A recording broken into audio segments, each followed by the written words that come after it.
Okay, so today's training, master your marks inside techniques to answer exam questions. Our top goals that we're going to be focusing on, we're going to look at top 3 ways to answer exam questions for maximum marks. And I am also going to give you a bonus tip as well.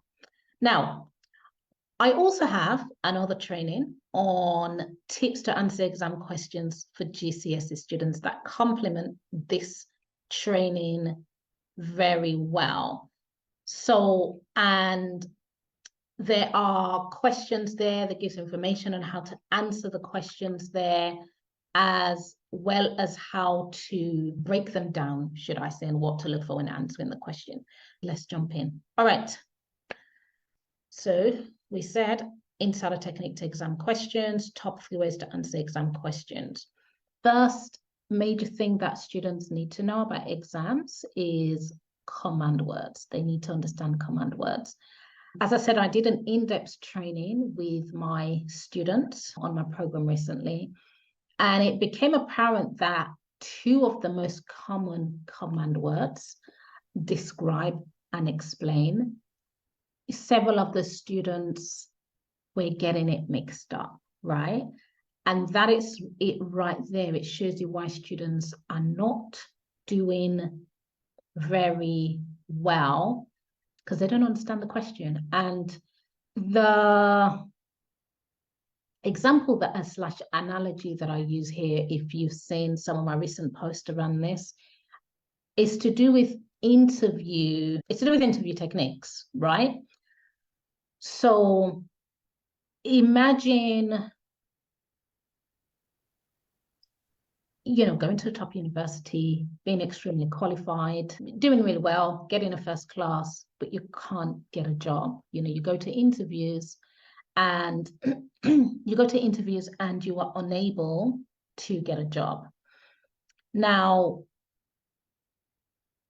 a lot of the time that can just be due to you're not answering the question in the way the examiner wants you to answer it, right? So you don't know exactly what they're saying to you. And I talked about a friend of mine who was in the same position, was not getting a job, saying all of these things to himself as to why not. And then once I told him to identify the questions, to write down the questions and how he was answering it, I then spotted out that, oh, you're answering it incorrectly, right?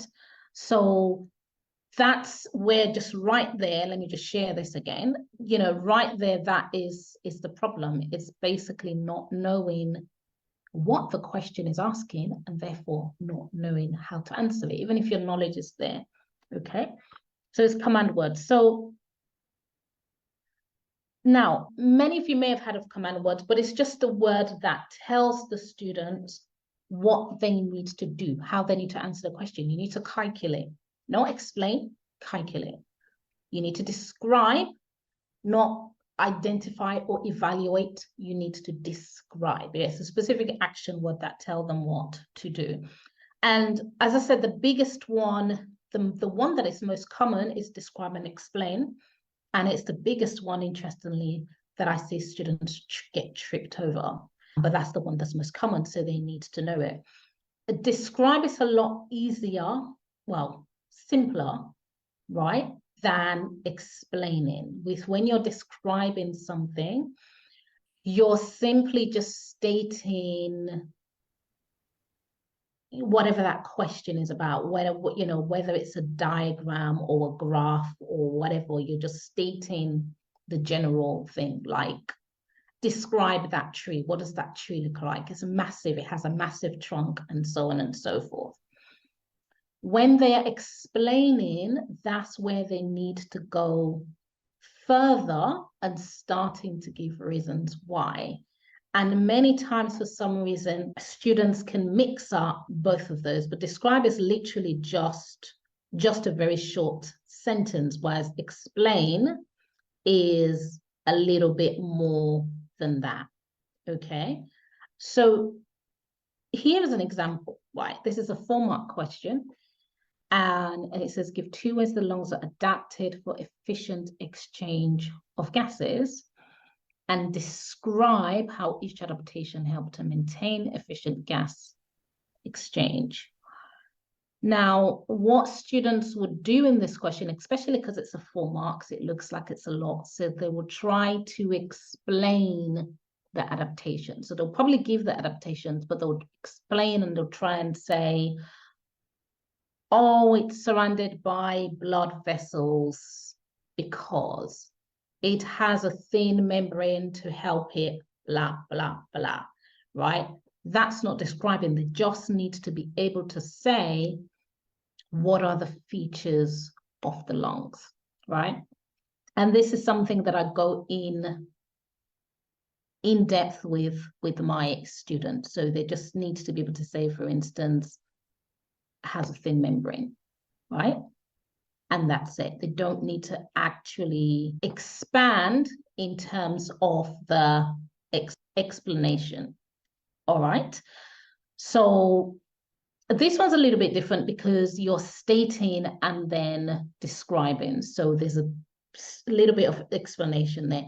But in general, when you have a description question, you do not need to be describing, and students can, sorry, you don't need to be explaining, and students can spend a long time trying to explain, and they think that because they've written more, they're going to get, you know, because they've written more, they're going to get a lot of marks, but that's not correct. This, all right. So yeah, so that first one was command words. The second thing that student needs to do when it comes to exam technique is they need to plan and structure their answers. And again, that fear, you know, that stress, that anxiety, students don't do that. They read the question and they just sort of almost write in to save their life.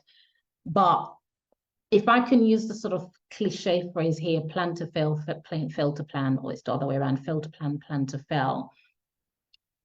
You just need to take 5 seconds, 30 seconds to plan your answer, because when you are planning your answer, you're thinking about what's the keywords? What are the keywords, right? What is the examiner asking? What do they want me to write? How many marks are in the question?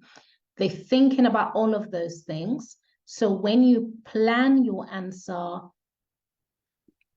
you know, you're thinking about, these are the key information I'm going to write. So you're more likely to write the correct information than when you're not planning at all. So we've all been there. We're doing a test, time is against us, we're nervous, and so we just scribble down as much as we can and hope for the best, right? It's like a pilot during where the weather conditions are not great, rather than having that plan, because pilots tend to have flight plan, they just close their eyes and hope for the best. And so this is what happens when students don't use this correct strategy. So when students don't plan, they are not stopping to think about those key points. So ultimately, there's less chance that they would get full marks. So what do our students need to do then? They need to read the questions thoroughly. We normally say 2 times is a good time so that they understand the questions, they pull out the key information, they pull out the keywords, and then from there, like I say, take about 30 minutes to then plan what they are going to write. So how do you plan? Identify the marks in the question, because this is going to tell you how detailed your answer needs to be. Then taking into account, as I said, all of those key information, the command words we talk about, overall, just generally what the question is asking you about, you can then annotate very briefly, like in the margin of the page. And I remember I used to do this several years ago when I was at school. I would have a quick plan in my head and scribble things down. And sometimes it might even be for me to not forget the answer, just because I had really bad study techniques, then like cramming, you know, which is not ideal. So planning and structuring is very, very important. You know, if I can leave you something here, it is the fail to plan, plan to fail. right? Again, this is something that I've taken my students through in detail very recently. So we have our monthly Brain Booster program that is, well, a Brain Booster course that is part of our tutoring program. And what we do there is we take students through like key strategies that's really going to help them to get there faster, right? So many times people think it's just the content. It's not just the content. You know, over the years, we've learned that it's things like mindset. It's things like exam technique. It's things like how do you learn? How do you remember the information, right? And exam technique is one of the ones that we did recently. So we really went into depth with that one. All right, number 3, we're almost there. Students need to break down the question to smaller questions. And this is especially important with those 6-mark questions, with those larger questions, and especially for the students who are aiming to get the grade 7 to 9, because they tend to have more of the larger questions, but there's still, you know, some of those questions for students who are able to, who are aiming for grade 5. And once you can hit those questions, then the sky's the limit, right? If you're at a stage where you're trying to get to grade 5, you work on these questions, then nothing's stopping you from now moving that to grade 7. So I'm sure many of us love pizzas. I'm probably saying that word wrong because I always say that word wrong, so don't laugh at me. But I'm sure many of us love pizzas, but we will never eat a 9-inch or 12-inch pizza just like that, right? It just doesn't work. We're going to throw up. We're not going to absorb the food properly. It's not going to taste nice. It's not efficient, right? Same with exam questions. And I say specifically those large exam questions, those essay questions, you've got to break it down. Just like with pizza, you've got the parts, right, that you're going to have individually. Oh, I feel like I want to have pizza now. Just like pizza, you have the parts that you're going to have individually. With those larger questions, you need to identify the parts that you're going to work on individually. So I always say to the students, if you look at those larger questions properly, because they can go, oh, 6-mark, where do I start? But if you look at it properly, you can see those 6-mark questions are split into 3 2-mark questions, for instance, or 2 3-mark questions, or some 3-mark questions and a 1-mark questions, right? You just need to identify those number of parts. And once we know those number of parts, it's then going to make it more digestible and easier to answer the question. So here's an example for you. You can see this is grade 7 to 9. But as I said, students grade 5 who want to go higher can achieve that. Explain why and how some fractions of crude oil are processed by cracking, given chemical equations were relevant. You should state some uses of the products of this process. So how many, a question for you is how many parts are in that question? So how many parts are in that question? Right, I'll just give you like 30 seconds to think about it. If you're with me now, I'll give you 30 seconds to put what you think in the chat. So do you think it's 1 part, 3 parts, 5 parts? How many parts are in that question? All right.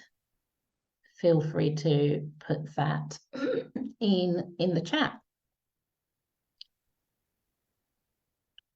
All right, let's see. So there's about 4 parts in this question. It's asking, explain why, explain how, give chemical equations, state some uses. And the question itself is given an idea of how many points based on the question as well. So students need to practice this. Again, especially students who are aiming to reach those top grades, they need to practice a lot of these longer questions and be able to identify the parts and then answer the parts separately. All right, now almost there.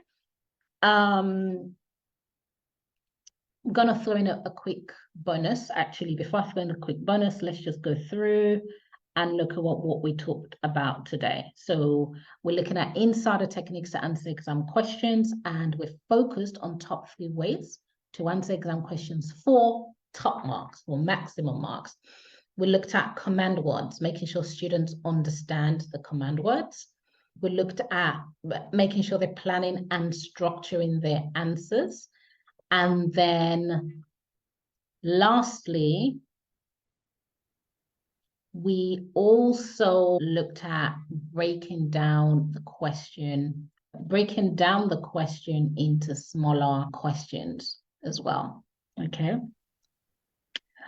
So bonus, I want to talk about managing time in exams, because as well as students not understanding the questions or not understanding those command words, not understanding what the examiner is asking, one of the other biggest things that trips students up, I should say, and stop them from achieving those grades that they deserve is managing time, right? Students do not know how to manage time because that exam anxiety kicks in. So here's some tips on managing time. Start with the questions that you're comfortable with, right? So if there's any students watching here, you should start with the questions you're comfortable with. If parents watching, please pass this on to your child. And this way, so I normally like go through the paper, identify the questions I'm comfortable with, and this is now going to help me to secure those marks. And it builds confidence because you're like, oh, I'm good. I'm good with these ones. And then you can come back to the questions later. So exam papers, if they're just exam papers, you know, you're ultimately in charge. The person who's doing it is ultimately in charge. And I've got a note here saying that studies show that there's positive correlation between time management skills and academic performance, right? So if you can manage your time, not just up to and leading to exams, but in the exam, then that is definitely going to boost your academic performance to help you to get that grade. Please make the most of this, because, you know, we're here to provide you support. All right, that is me for now. I do hope that was really helpful, and I will see you all later. Enjoy the rest of your day. Bye for now.